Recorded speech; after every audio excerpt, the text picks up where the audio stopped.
తెచ్చుకుంటారు, చేతి నీరు పోయిన దండ్ల గడుపుకుంటారు.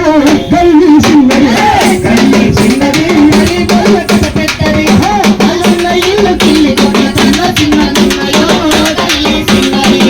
అక్కలు మంచిగా ఉన్నాయి. అవునవును. రెండపేట పెద్ద మనిషి ఏమంటాడు, ఏం సీరియల్ చూసుకుంటాడు, కూర ఉప్పు లేదు కారం లేదు అంటాడు. అదే మళ్ళీ దంచి మసాలా పట్టించిన కరం మసాలంతా దంచి ఘాటుగా ఉడికించిన ఆ నూరి మురుగు వాసనకు కూర కంపు కలుపుతుందో.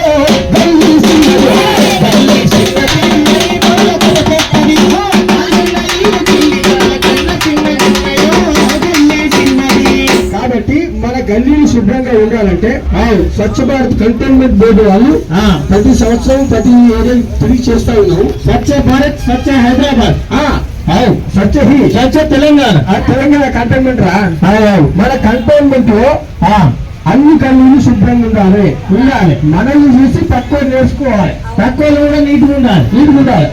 అందుకే మన కంటోన్మెంట్ ప్రజలకు బాధలు అధికంగా పరిసరాలు పరిశుభ్రత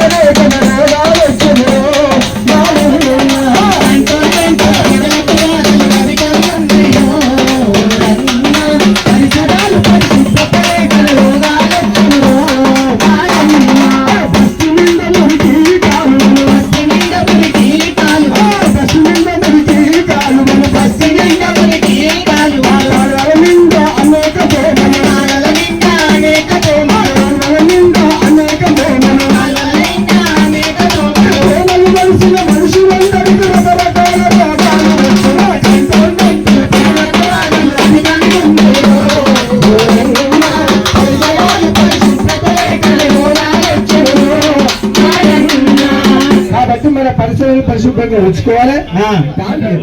అదే మళ్ళీ దంచి మసాలా పట్టించిన కరం మసాలా దంచి ఘాటుగా ఉడికించిన ఆ నోరి మురుగు వాసనకు కూర కంపు పడుతుందో.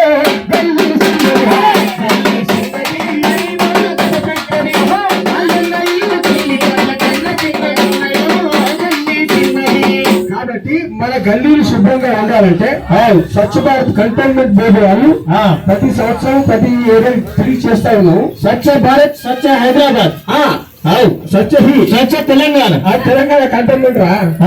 మన కంటోన్మెంట్ లో అన్ని గల్లీలు శుభ్రంగా ఉండాలి. మనల్ని చూసి తక్కువ నేర్చుకోవాలి, తక్కువ కూడా నీట్గా ఉండాలి. భారత్ స్వచ్ఛ తెలంగాణ స్వచ్ఛ హైదరాబాద్ స్వచ్ఛ కంటోన్మెంట్ అసెంబ్లీ మర్చిపోతున్నారు. ముఖ్యంగా ఎక్కడ పడితే అక్కడ ప్లాస్టిక్ వాడుతున్నారు కాబట్టి ప్లాస్టిక్ మొత్తం బంద్ చేయాలి. ఆల్రెడీ సీజ్ చేస్తున్నారు ఏడవన్నా కానీ.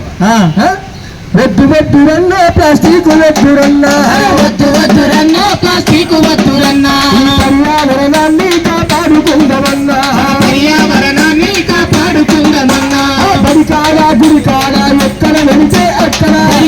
గుడికాడ ఎక్కడ వెళితే అక్కడ మటన్ షాపుల్లో చిల్లర దుకాణాల్లో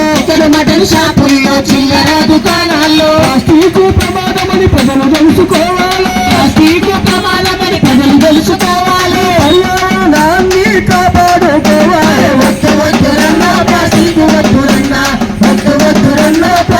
వద్దురన్నా పర్యావరణాన్ని కాపాడుకుందామన్నా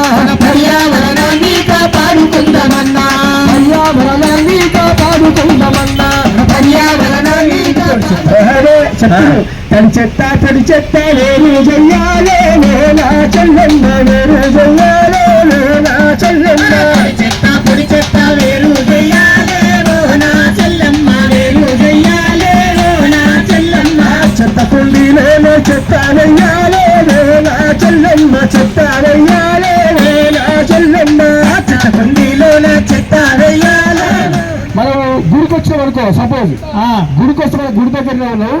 గుడికి వచ్చినప్పుడు ఏమవుతుందంటే కొబ్బరికాయకు ఒక కవరు, అంతే కుంకుమ ఒక కవరు, పసుపుకు ఒక కవరు, అగరబత్తులకు ఒక కవరు, ఇవన్నీ